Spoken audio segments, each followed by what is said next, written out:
आप बहुत पवित्र हैं।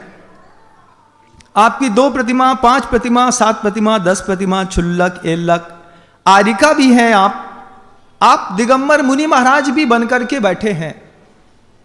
आप बिल्कुल निर्दोष हैं। उस द्वेष की 3 स्थितियां हैं बंधुओं, जिसको हम त्याग करने के लिए, जिसको हम समझने के लिए आज यहां पर उपस्थित हुए हैं। द्वेष की पहली स्थिति है ईर्ष्या। ईर्ष्या द्वेष का पहला प्रकल्प है, शुरुआत होती है। दूसरी स्थिति द्वेष की बनती है रोष के साथ, रोष पैदा होता है। और तीसरी स्थिति बनती है दोष के साथ। ईर्ष्या, रोष और दोष। दोष क्या? दोष तुम्हारे अंदर नहीं है। तुम तो चारित्र का बिल्कुल निर्दोष पालन करते हो, लेकिन द्वेष नहीं छोड़ पाते। तुम में दोष नहीं है, तुम्हारे अंदर है दोष दृष्टि। क्या है? भोजन तो शुद्ध करते हो, सुद्रव्य, क्षेत्र, काल, ये 3 तो तुमको पवित्र तुम्हारे पुण्य और पुरुषार्थ से मिल गया है। चाहे वो मुनि हो, आरिका हो, चाहे कोई भी प्रकार का व्रती हो या गृहस्थ हो। बंधु, आप अपने अंदर भी इस बात को देखिए कि तुम्हारे पास संसार की सारी अनुकूलताएं हैं, सब कुछ है तुम्हारे पास। साधु के पास निर्दोष चारित्र है, चाहे वो आरिकाएं हो, चाहे मुनि हो, किसी भी संघ के हो, दुनिया में कहीं भी हो, उनके पास ईर्ष्या, रोष और दोष दृष्टि में से, इन 3 में से आज मैं सिर्फ दोष दृष्टि की बात करना चाहता हूं। तुम पवित्र हो, तुम में कोई दोष नहीं है, तुम में भी कोई दोष नहीं है, आप में भी कोई दोष नहीं है, लेकिन तुम्हारे अंदर दोष देखने की पैनी दृष्टि बन गई है। कोई कुछ भी करता हो, संसार में जिस व्यक्ति से कोई मतलब नहीं है, उसके अंदर भी तुम दोष देखते हो। मैं पूछना चाहता हूं, क्यों देखते हो? क्या मिलता है किसी के दोष देख करके उसकी चर्चा करने से? अपनी ही शक्ति और ऊर्जा का कितना अनुभाग प्रत्येक दिन हम इस विचार में खर्च करते हैं बंधुओं। प्रत्येक दिन कितना अनुभाग खर्च करते हैं उस दोष के ऊपर कि संसार में सब है, प्रकृति ने सब दिया है। नदी में पानी भी है तो कीचड़ भी है। आप 2 में से क्या देखते हैं? पानी देखते हैं महाराज, कीचड़ देखने का कोई प्रयोजन नहीं है। ठीक है, पौधे में फूल भी है, कांटा भी है। आपकी दृष्टि कब कांटे पे गई? जिससे प्रयोजन है उसी के ऊपर तो दृष्टि जाएगी। तो आपने फूल देख लिया। चंद्रमा में चांदनी भी है, कलंक भी है। आपने चंद्रमा देखा तो क्या देखा? आपको जिससे प्रयोजन था आपने वही देखा। नदी में आपने पानी देखा, पौधे में आपने फूल देखा, आपने चंद्रमा में चांदनी देखी। तीनों चीज में जब आपको जिस चीज से प्रयोजन था आपने वो चीज तो देख ली। लेकिन जब आपको किसी मनुष्य के सामने खड़ा किया जाता है तब आप उसमें गुण ना देख करके सिर्फ दोषी क्यों देखते हैं? ये बात समझ में नहीं आती। किसी भी मनुष्य को आपके सामने खड़ा कर दो, आप उसकी समीक्षा गुणात्मक करने की शक्ति लेकर के इस सृष्टि पर क्यों नहीं आए? जब भी हम बात करेंगे एकांत में करें, सबके सामने करें, थोड़ा भी अपने आप को आराम पसंद महसूस करें और बैठें, तो हमारी हमेशा उपयोग की दशा उसके दोष को देखने में ही लगती है। ऊर्जा का कितना अनुभाग सिर्फ वो क्या करता है, वो ऐसा है, वो चोर है, वो बदमाश है। और ये तो ठीक है कि गृहस्थ का लगता है, गृहस्थ तो ठीक है पाप पंख में फंसा है, लेकिन जो प्रतिमाधारी हो गए, जो मुनि हो गए, जो क्षुल्लक एल्लक हो गए, जो आरिका हो गए, इनकी दृष्टि भी शुद्ध खाने के बाद भी प्रायः करके देखिएगा इन्हीं चीजों में लगी रहती है। उनकी दृष्टि भी दोष में लगी रहती है। तो क्या बताना चाहते हैं महाराज? बस मैं यही बात बताना चाहता हूं कि शुद्ध चारित्र का पालन करने मात्र से, शुद्ध देवशास्त्र गुरु के ऊपर श्रद्धान करने मात्र से तुम पवित्र हो गए। अपने आप को मान मत लेना, अपने ज्ञान की पवित्रता भी निश्चित करिए।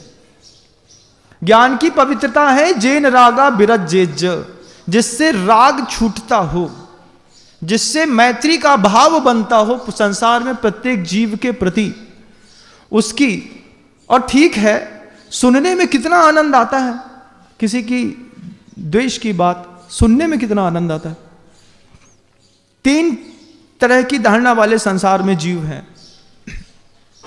एक, दोष देखना ही नहीं चाहते, चर्चा तो बहुत दूर की बात है, देखना ही नहीं चाहते। एक ऐसे हैं, एक जीव ऐसे हैं जो दोष देख लेते हैं तो फिर उनका सुनने के ऊपर भी उसका उपयोग चला जाता है, दिखाया जाता है उनको, देखो वो ऐसा करता है, देखो जाके देखो, ऐसा दिखाते हैं। उसको देखना नहीं है, उसको चला करके दिखाया जाता है। घर के अंदर आप देखिएगा, चला करके दिखाते हैं, देखो तो क्या कर रहा है, क्या। चलो, अब वो शांत बैठा था, माला फेर रहा था, उसने ऐसी माला छोड़ी, उठाया और घूम करके चलाया, हाँ सही में कर रहा है। अभी तक तो तुम शांत बैठे थे, तुम्हें कोई दिक्कत नहीं थी, लेकिन जिसकी दृष्टि में निरंतर दोष दृष्टि है, उस दोष दृष्टि वाले व्यक्ति का तुम्हारे साथ संबंध हो गया, वो तुमको उठा करके तुम्हारे धर्म धारण से तुमको उठा करके ले गया, वहां पर ले जाकर के देखता, देखो वो मुनि बन करके क्या कर रहा है, देखो ऐसा ऐसा देखते, वो आरिका बन के क्या कर रही है, देखो तो किसको बैठा के बैठी। ओ, और फिर वहां जाकर के ऐसा मुंह बना लिया अपन ने, बिल्कुल जैसा ऐसा। सही बात है भैया, तुम कोई से मत कहियो, हाँ चलो आ गए। ये 2 प्रकार की दृष्टि। एक तो दोष देखने पर भी दिखाई नहीं देता, एक व्यक्ति को दिखाना, देखना, सुनना पसंद नहीं करता। एक दिखा दो तो देखता है और सुनता है। और तीसरा, जिसमें दोष नहीं है उसमें भी वो दोष ढूंढता है। जिसमें कोई भी दोष नहीं है संसार में, बिल्कुल पवित्र व्यक्ति भी बैठा हो, उसमें भी दोष ढूंढता है। बोले इतनी शांति से कोई कैसे बैठ सकता है भाई, कुछ ना कुछ तो नौटंकी जरूर हो रही है अंदर। क्या ऐसा मन का कैसा भाव उछाल मारता है बंधु, देखो आप। कोई दिगंबर मुनिराज भी समाइक में बैठे हो तो कोने से किनारे से ऐसा देखता है, कुछ तो बात है, कुछ तो है। वो दोष कहां है? वो दोष उस व्यक्ति में नहीं है, देखने वाले की दृष्टि में पैदा हो गया। और इस दोष दृष्टि के कारण हमने अपनी शक्ति का कितना अनुभाग इस दोष दृष्टि के कारण विचारों में खर्च करके और अपना कितनी ऊर्जा बर्बाद करी है, आप इसका अन्वेषण भी नहीं कर सकते। मैं हमेशा लोगों से कहता हूं, पूछता हूं मैं लोगों से, भैया घर में 2 रुपए का पेपर आता है, कितनी देर पढ़ते हो? बहुत अच्छे से कहता है महाराज, ज्यादा से ज्यादा 10 मिनट, इससे ज्यादा टाइम नहीं है पेपर पढ़ने का, इतने काम है। हम कहते हैं उससे, भैया ऐसा नहीं, प्रत्येक दिन तुम एक पेपर में कम से कम 1.25 घंटा देते होगे। अरे महाराज इतना समय किसके पास है 2 रुपए के पेपर के चक्कर। फिर मैंने उसको बताया कि देखो ऐसा करते तो हो, जब पहली बार आप पेपर सुबह सुबह गरम गरम आपके घर में आता है, तब सबसे पहले आप क्या करते हैं, पीछे का पन्ना सबसे पहले आगे की फ्रंट पढ़ा, नीचे का देखा, फिर सीधे पीछे गए, पीछे देखा, फिर खोला, पीछे के अंदर वाला पन्ना पढ़ा, फिर धीरे धीरे करके 5, 7, 8 मिनट में आपने 16 पन्ने ऐसे ऐसे करके पलटा लिए। फिर देखा कछु नहीं है, बोई बोई छपत है, फेंको, नहाने चले गए। ये आपका 10 मिनट गया, अब आप संकल्प कर लो दोबारा पेपर नहीं उठाएंगे, लेकिन ऐसा नहीं है। अब आप जब दोबारा पत्नी भोजन बना रही होती है और 10 मिनट लेट रहता है, तो आप एक बार पेपर में फिर हाथ मार देते हैं, अब 5 मिनट और रुक जाओ, हाँ ठीक है, जब तक पेपर पढ़ ले रहे हैं।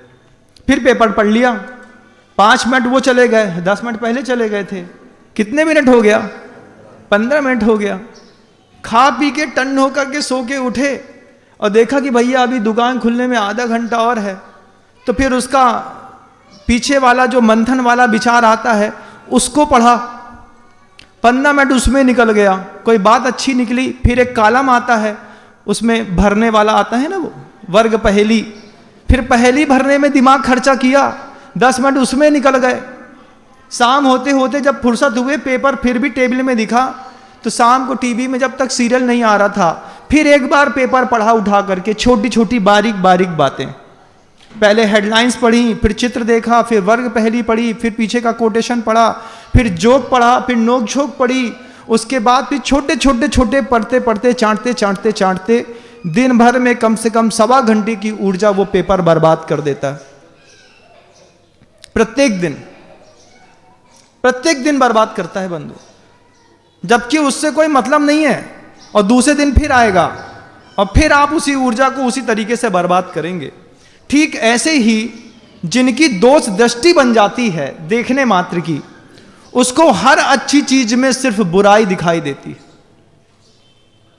कोई भी अच्छी चीज रख दो उसके सामने, उसकी दृष्टि वैसी बन गई है, वो उसी रूप में परिणमन कर लेती है। आचार्य भगवान कहते हैं, मोक्ष मार्ग में कदम रखने के बाद अंतर्दृष्टि जिनको होना चाहिए था, जो चारित्र में बिल्कुल पवित्र थे, जिनको अपने आप से के अलावा दुनिया में किसी व्यक्ति से मतलब नहीं था, ऐसे बड़े बड़े पंडितों की भी दोष दृष्टि मिटना बड़ी दुर्लभ होती है। गृहस्थ तो अपनी जगह है। मेरी बात समझ में आ रही है?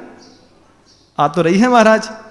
अंतर्मन में अपने आप को स्थापित करके देखना शब्दों में कि हमारे अंदर महाराज जो बात कह रहे हैं वैसी शक्ति काम कर रही है कि नहीं कर रही। क्या मेरा भी वो शुद्ध प्रतिमाधारी का वो शुद्ध भोजन, उससे प्राप्त होने वाली शक्ति का दुरुपयोग हम भी दोष दृष्टि में कर रहे हैं कि नहीं कर रहे हैं? मुनियों के लिए तो आचार्य भगवंत बार बार कहते हैं, क्या कहते हैं? बोलते हैं गुरुदेव भैया विषय छोड़ना बहुत सरल है, बहुत सरल है केसलोंज करना, गर्मी में घूमना, पैदल चलना, मई जून में उपवास करना। विषय छोड़ना बहुत सरल है, कसाय छोड़ना बहुत कठिन होती, जिसके कारण तुम परेशान रहते हो। वो कषाय 4 प्रकार की, क्रोध, मान, माया और लोभ। इसका आचार्य ने वर्गीकरण किया तो पेज दोष पाहुड़ नाम के ग्रंथ लिख दिए। पेज का मतलब राग कर दिया, दोष का मतलब द्वेष कर दिया, और 2 कसायों को राग में डाल दिया, 2 कसायों को द्वेष में डाल दिया। क्रोध और मान को क्रोध में डाल दिया, और लोभ और माया को राग में डाल करके, और आचार्यों ने 16 बड़ी बड़ी पुस्तकें लिखी बंधुओं, इतनी बड़ी बड़ी और गहरी पुस्तकें लिखी उस राग द्वेष के ऊपर कि उसको एक मुनि पढ़ने की कोशिश करे तो जीवन के 49 वर्ष निकल जाएंगे, सिर्फ राग द्वेष की कथानक को पढ़ने और समझने के लिए। आपके पास तो इतना समय नहीं है, इतना ज्ञान का क्षयोपशम भी नहीं है महाराज। तो तभी तो कुंदकुंद भगवान को आपके ऊपर कृपा दृष्टि करके ये शब्द कहने पड़े कि तुम 49 साल तो स्वाध्याय में नहीं निकाल सकते। तुम आगम में जितने पद लिखे हैं, 1 करोड़ 1 अरब 34 करोड़ 72 लाख 887 पद जितने लिखे हैं, इतने तो तुम पढ़ नहीं सकते। फिर क्या करोगे? फिर एक छोटी सी गाथा सीख लो ज्ञान की, तुम्हारा जीवन सुधर जाएगा। जेन रागा विरज्जेज जेन से ही सुरज्जदी जेन मित्ति पभावेजे तम नानम जिन शासने। मन के अंदर विवेक में ये बात बैठा लो। शारीरिक विकार बहुत जल्दी चले जाते, मानसिक विकारों को निकालने के लिए जीवन भर वो योगी पुरुषार्थ किया करते हैं। उसी कसाय की संलेखना करने का नाम ही संलेखना है बंधुओं। काय की संलेखना तो बहुत सरल होती है, थोड़ी सी रोटी और पानी छोड़ना पड़ता है, ये मुरझा करके बिल्कुल सूख जाती है, लेकिन अंदर बलवती होती रहती है। विश्वास न हो तो द्वैपायन मुनि को देख लेना, इतनी तपस्या करी राग के कारण कि मेरे हाथ से मेरे भाई का वध हो, मैं सहन नहीं कर सकता, इतना बड़ा पाप मैं कैसे करूंगा जिसे इतने स्नेह करता हूं। 12 वर्षों में पूरे शरीर को सुखा करके कांटा कर दिया उस व्यक्ति ने, और उसकी कषाय अंदर बैठी बैठी बैठी बिल्कुल वैसे ही धधक रही थी, दिख नहीं रही थी, धधक तो रही थी। और जब निमित्त मिला, बिल्कुल पतले दुबले अब भी छूट जाने वाले शरीर से साधना की ऐसी आग कसाय में परिवर्तित होकर के निकली, 12 योजन भूमि को खाक कर दिया। 12 योजन में एक अंकुर नहीं बच रहा, एक अंकुर। क्यों? ये कसाय का खेल है। थोड़ा थोड़ा आप लोग अपने घर के अंदर खेलते हैं, और जब बाहर का खाने मिलता है, जब आचार्य बार बार कहते हैं कि जो गृहस्थ होकर के खुद कमाए और खुद खाए, वो गलती करे तो क्षम्य है। क्यों? खुद पुरुषार्थ करता है, खुद बनाता है, खुद खाता है, लेकिन मार्ग में आकर के भगवान का नाम लेकर के तुम उनका खाओ और गलती करो, तो जिसके खाने पीने की व्यवस्था भगवान ने की है, जिन शासन ने की है, वो इस तरह की कसाई करेगा तो उसको कभी क्षमा नहीं मिलेगी। जब ये बात गुरुदेव कहते हैं, अंदर से बार बार लगता है कि भगवान मुझे दोष मुक्त तो बहुत बाद में, जब तुम्हारी इच्छा हो तब करना। आज तो इस बात के लिए प्रार्थना है कि मुझे दोष दृष्टि से मुक्त कर दो, बस इतनी शक्ति दो, इतनी मेरी पूजा का इतना फल हो, मेरी साधना का इतना फल हो, मेरे पुरुषार्थ का, मेरे केशलोंच का इतना फल हो, मेरी सफेद साड़ी को जीवन में अंगीकार करने का इतना फल हो कि भगवान मैं दोष मुक्त जब हूं तब हूं, कोई बात नहीं है। अर्धपुद्गल परावर्तन तक मैं परावर्तन सह लूंगा दोष के साथ, लेकिन आपकी इस सेवा और उपासना का फल निकलता हो तो सिर्फ मुझे दोष दृष्टि से मुक्त कर दो भगवान, इससे मुझे ज्यादा परेशानी होती है। दोष से तो मैं कम परेशान हूं, दोष दृष्टि से मैंने अपना घर बर्बाद किया, अपने परिचित बर्बाद किए, अपना गुरुकुल बर्बाद किया, अपनी साधना बर्बाद करी और नरक में चला गया। कितनी बार इस दोष दृष्टि के कारण, कितनी बार गुरुओं को मैंने अंदर जाकर के ऐसा अवसाद पैदा किया है, जब जाकर के कोई अच्छा साधक किसी दूसरे साधु की अवहेलना करता हो, जब किसी आचार्य के समक्ष बैठ करके एक साधु दूसरे साधु की कभी बुराई करता हो। आचार्य सोचते हैं कि चारित्र में तो कितना प्रवीण है बेटा, थोड़ा ज्ञान में भी प्रवीण हो गया होता तो मेरा तेरे को दीक्षा देना सार्थक हो गया होता। ज्ञान में प्रवीणता ग्रंथ के स्वाध्याय से कम बंधुओं, गुरुओं की उपदेश और आशीर्वाद से ज्यादा आती। इसलिए तो सम्यक दर्शन की उत्पत्ति का कारण आचार्यों ने धर्म पठन नहीं किया, धर्म श्रवण लिखा। बोला गुरु के मुख से सुनोगे ना तो सम्यक दर्शन की प्राप्ति हो जाएगी। पढ़ते पढ़ते सम्यक दर्शन की प्राप्ति हो भी सकती है और नहीं भी हो सकती। देशना की यह कीमत है दिगंबर गुरु के मुख की। प्रार्थना करो अपने लिए मात्र, ये मत सोचो कि हमारा इनका क्या होगा, इनका क्या होगा, इनका क्या होगा। अपनी कमजोरी मंदिर में जिनेंद्र देव के समक्ष आकर के खड़े होकर के एक बार महसूस करो, नापो और पूछो कि भगवान महाराज जिस बात को कहते हैं कि मैं निर्दोष चर्या का पालन तो करता हूं, बात बिल्कुल सही है, लेकिन मेरी शक्ति का बहुआंश दोष दृष्टि में चला जाता है। उसके कमरे में क्या हो रहा है, वो क्या कर रहा है, इसी को देखते देखते कई बार साधु 50-50 साल निकाल देते हैं, कई बार निकाल देते हैं बंधुओं। गृहस्थ तो पूरी जिंदगी निकाल देता है।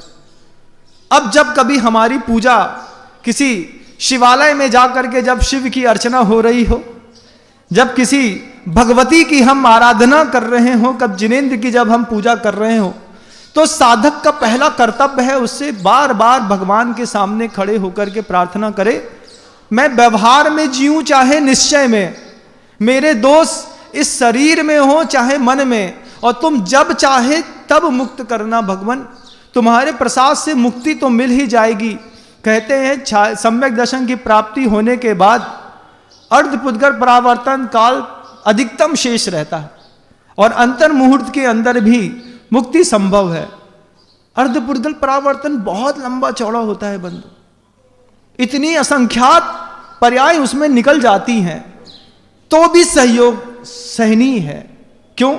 दोष तो मेरे अंदर है, सम्यक दर्शन प्राप्त हो गया है, एक ना एक दिन निकल जाएंगे, लेकिन ये दोष दृष्टि से मैं कब मुक्त होऊंगा? आंख खोलता हूं, सामने एक व्यक्ति दिखाई देता है, उसका एक भी गुण मुझे आज तक दिखाई नहीं दिया। वो कितना मीठा बोलता है, वो अपने आप में रहता है, वो किसी की बुराई नहीं करता, उसको किसी से कोई मतलब नहीं है, वो दूसरों की वैयावृत्ति करने में कितना तत्पर रहता है, कितनी शक्तियां थी उसके अंदर, कितनी अच्छाइयां भी तो थी। लेकिन हमारी दृष्टि नदी में तो जाकर के पानी देखती है, पौधों में जाकर के फूल देखती है, चंद्रमा में चांदनी देख लेती है, लेकिन मनुष्य में सिर्फ दोष देखती है। और आध्यात्म जगत में सूत्र चलता है बंधुओं, जिस चीज के प्रति आपका आकर्षण है, निश्चित रूप से आपका उसका कहीं ना कहीं कोई गहरा संबंध है। आपको जो चीज पसंद होती है आप अपने घर में वही लाते हैं। तो क्या साधकों को किसी व्यक्ति का दोष पसंद है? मुझे यही लेकर के आना है, फिर जाकर के चर्चा उसी की होती है, देखो वो क्या कर रहा है, देखो वो कैसा कर रहा है, देखो तो थोड़ा देखो जाओ, ऐसा बता करके क्या मिल गया? किसी को नीचा दिखाने से तुम महान नहीं हो जाते, किसी को गलत प्रूफ कर देने से भी तुम्हारी पवित्रता पूरे संसार में निश्चित नहीं हो जाती है।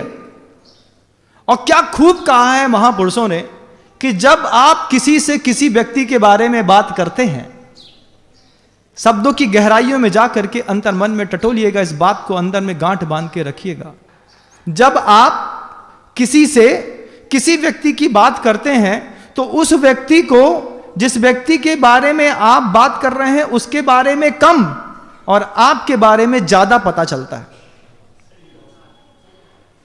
महसूस करिएगा, जब आप किसी से बहुत ज्यादा गहरी गहरी गहरी गहरी बुराई बुराई बुराई बुराई बुराई बुराई बुराई बुराई खेलते रहते हैं, उस समय उस व्यक्ति को जिसकी बुराई कर रहे हैं उसके बारे में कम पता चलता है, आपके स्वभाव के बारे में ज्यादा पता चलता है। और खेलते खेलते आप कब उसके हृदय में अपने आप को अप्रतिष्ठित करके लौटते हैं, फिर लगता है कि वो खास है, वो खास नहीं है बंधु। कितनी कंट्रोवर्सी है हमारे इस अंतर मन में उत्पन्न होने वाले भाव की। क्या तो कुंद कुंद भगवान इस संकेत को 2 लाइन में लिख करके चले गए, नहीं पढ़ पाओ कोई बात नहीं, कोई बात नहीं, कोई बात नहीं, हम जानते हैं तुम्हारा क्षयोपशम कम है बेटा, तू उस जिनवाणी के हर मर्म को नहीं जान पाएगा, लेकिन तू अब बार बार भगवान से प्रार्थना कर, मुझे दोष दृष्टि से मुक्त करो भगवान। कितना मेरा शक्ति और कितने मेरे प्रयोग इसी में जा रहे हैं।